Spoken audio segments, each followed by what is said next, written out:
Killer drones, robot armies, autonomous armies of killers. What are we doing? Can there be any good that comes out of this Book of Revelation scenario, or is it coming true? Another hard-hitting topic. Let's get into it. Today we're diving deep into the perspective of Palmer Luckey, the founder of Anduril. Right, the tech prodigy, the defense disruptor. Yeah.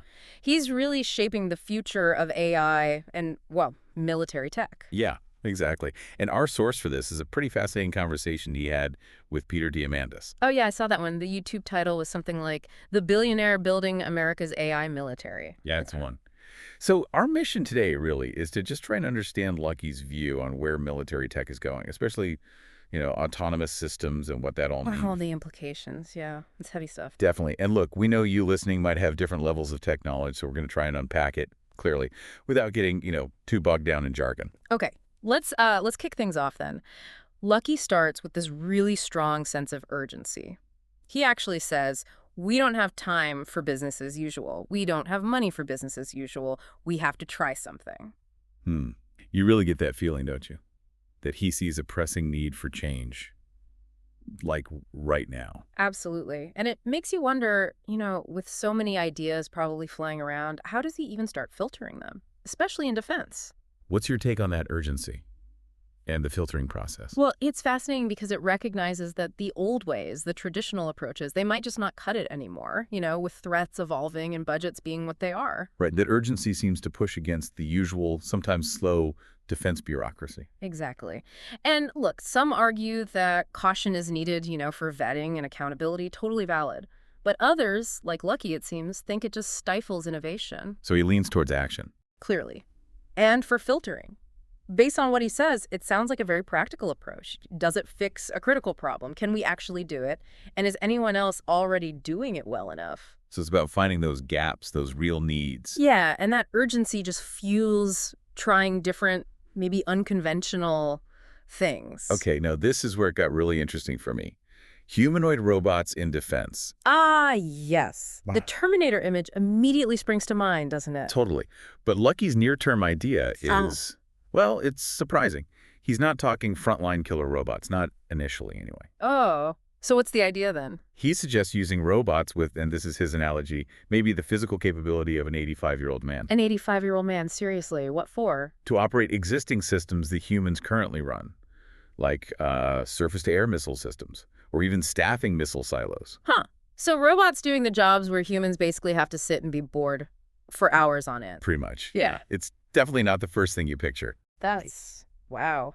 But it does raise questions about, the nature of work in defense, if you connect that to the bigger picture. Right. It's about automation potentially freeing up people from those really monotonous but still critical tasks. Think about the cost, the human toll of just maintaining constant vigilance in those roles. So Luckey's idea, while maybe a bit weird sounding at first... It's actually very practical for the near term. Exactly. Taking over dull, maybe dangerous over time, tasks that don't need peak physical condition. It's about efficiency, reducing human risk in specific ways. It is a fascinating starting point. But you do wonder, is the 85-year-old man capability going to be enough long-term as threats get more sophisticated? That's the question, isn't it? Scalability, adaptability. Okay, what about the Iron Man suit idea? Exoskeletons, we've heard about those for ages. Yeah, he brings that up, mentions Walt Disney's early interest, the Man Amplifier project, way back when. And he says the U.S. probably should have invested in exoskeletons a long time ago. He does. But his current thinking is actually, well, he thinks we're more likely to see them in the consumer world first. Oh, like for fun. Basically, yeah. His quote is, people just want to do cool shit. He seems less convinced about them for, creating superhuman soldiers right now. Why is that? What's the reasoning? Well, he points out how difficult and, frankly, dangerous it is to strap superhuman power onto, as he puts it, a meaty human. Right. The person inside is still vulnerable. Exactly. And it leads him to this fundamental question he asks. Am I trying to reenact my sci-fi fantasies, or am I trying to solve the problem? That's very pragmatic. It really is. The sci-fi dream is cool, sure, but the practical needs of the military might point elsewhere, maybe more towards remote or autonomous systems for the really tough jobs. So the consumer stuff is more about fun and augmentation, not high-stakes military use, at least for now. That seems to be his take, yeah. Let's shift gears a bit. Anduril's beginnings sound intense. Lucky talks about being labeled the most controversial company in tech. And him personally called the most evil person in Silicon Valley Yeah. just for working with the U.S. military. Yeah. And this was happening when other big tech firms like Uber and WeWork were having their own huge controversies. It sounds like a really hostile environment. It really highlights that complex, sometimes fraught relationship between Silicon Valley and the defense world, doesn't it? Definitely. There's always been that segment of tech that's hesitant or even against working with the military. And Lucky's experience just throws that into sharp relief. What's interesting, too, is his motivation. Yeah, what drove him? It seems like a mix, partly a genuine interest, from his gaming and VR background, but also apparently a real desire to prove those guys wrong after he left Facebook Oculus. The classic, I'll show them motivation. Seems like it played a part. That personal drive plus a clear strategy looks like it was pretty powerful. And speaking of proving people wrong, that story about Founders Fund. Initially skeptical, only putting in a small amount. Right, and then later becoming huge supporters. It's quite a turnaround. What does that signal to you?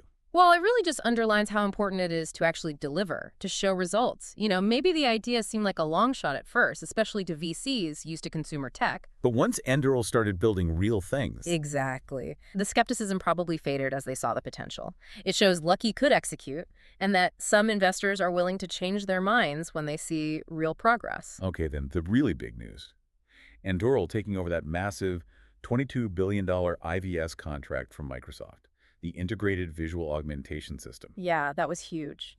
And Lucky traces the core idea way back. He mentions the 1959 Starship Troopers novel. Which he notes is different from the movie on this point. Right, and he talks about all the earlier attempts, Land Warrior, Future Warrior, programs trying to do similar things. But what was missing, according to him? The crucial backend. A system to actually feed useful, real-time info to the soldier wearing the gear. Just having a display isn't enough.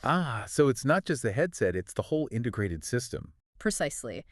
The tech for that kind of seamless integration has only really matured recently. Anduril tried for iVase before and didn't get it. But that probably gave them valuable experience, right? You'd have to assume so. It likely positioned them perfectly when Microsoft started running into trouble. And now, Microsoft, this tech giant, is handing the entire contract over. And the Army agrees.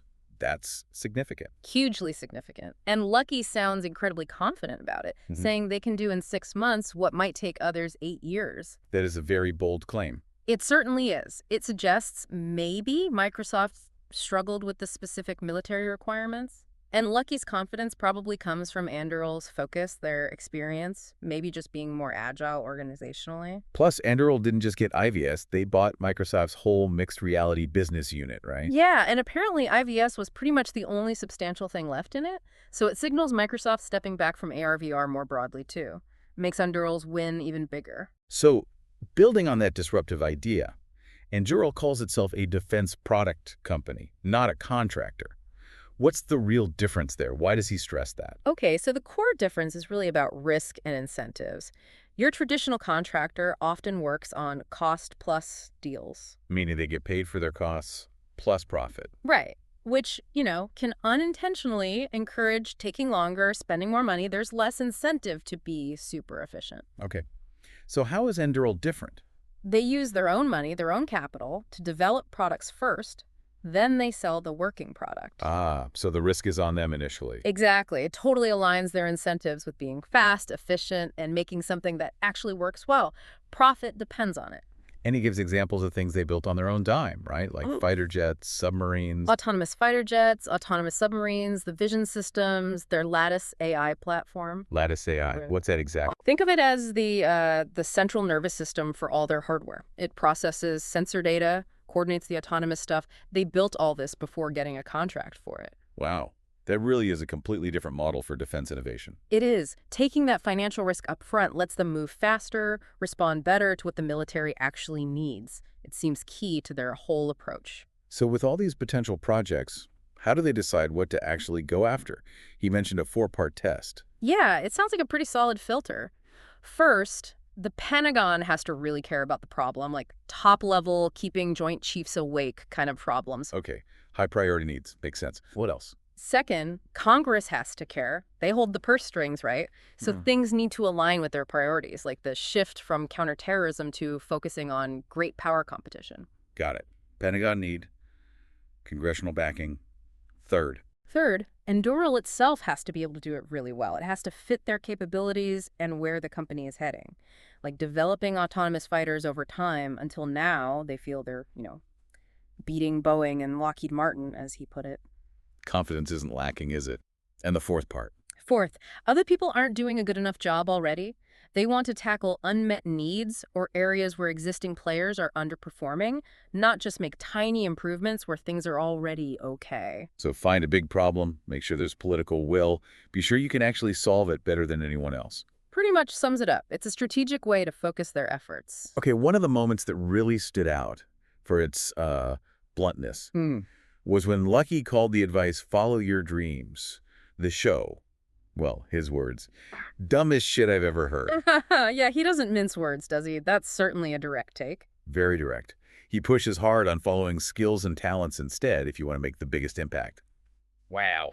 It's definitely a contrarian view, but, it's thought-provoking. He's arguing that just focusing on dreams without looking at your actual skills or the real-world impact you can have, it can be misguided.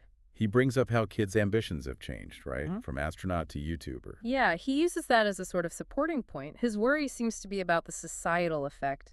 If everyone just chases dreams that might not be realistic or, contribute much tangible value. So develop skills first, then find passion in where those skills can make a difference. That seems to be his argument. Develop the skills, then find or build the passion around where you can actually be effective. Not necessarily the other way around, though, others might argue passion itself fuels the drive to build skills in the first place. It's a complex. True. Now, touching on current events, he mentioned Anduril got involved in Ukraine very early on, like the second week of the war. Yeah, he met with Zelensky, helped train operatives. They were right in there. But he's also really clear about not taking public political stances on the conflict. Why not? His reasoning is tied directly to his job. He's the head of a weapons company selling to parties involved. He sees a massive conflict of interest if he started publicly lobbying for specific political outcomes. Because it could look like he's just trying to sell more weapons. Exactly. He feels strongly that those big foreign policy and military decisions, they belong to elected, accountable civilian leaders, not corporate execs. That's a clear line he draws. A very strong stance on the proper role of the defense industry, yeah. He also talked a bit about prosthetics, military applications there. Apparently, it's a personal interest for him. Yeah, he collects high-end prosthetics, finds the tech fascinating. He acknowledges there's incredible technology and really smart people working in that field already. So why isn't Anduril involved? Seems like a fit. It comes back to that four-part test again, specifically the part about others already doing a good job. So the existing companies are innovative, meeting the need. Right. He figures Anduril entering that market would probably only lead to marginal gains, small improvements. And that doesn't fit their strategy of tackling big, unmet needs or disrupting areas that are lagging. Focus, focus, focus. Seems to be the mantra. Okay, finally. The really big one. The potentially most concerning question. Fully autonomous global warfare. Are we heading there? And Lucky is, surprisingly, maybe, skeptical that it will ever be fully autonomous. Really? Why? His argument is fundamentally about responsibility. He pushes back hard against the idea of completely outsourcing the decision to use lethal force, the responsibility for violence, entirely to machines. Because who is accountable then? Exactly. That's the core ethical consideration. If a machine makes a mistake, who takes the blame? He also points out the practical issue. How could one person possibly give meaningful attention or oversight to potentially thousands of autonomous actions happening simultaneously? It becomes impossible to manage responsibly. Right. And this leads to his really powerful statement. He says, if we are going to kill people, we need to kill people, and it needs to weigh on us. Wow. That hits hard. It really does. It underscores the immense moral weight of taking a human life and the absolute importance, in his view, of keeping humans in that loop, feeling that weight, removing humans entirely risks, well, dehumanizing the act of war itself. So killer drones, Yeah. robot armies. Yeah. It's definitely a disturbing and concerning future to contemplate. Absolutely. Lucky's perspective, as we've kind of unpacked here, really forces you to grapple with some incredibly challenging questions about where all this military tech is going and, what it means for us, for humanity. Well, thank you for helping break all that down. It's a lot to think about. Yeah. And to you, the listener, thank you for joining us for this really hard-hitting deep dive. Yeah.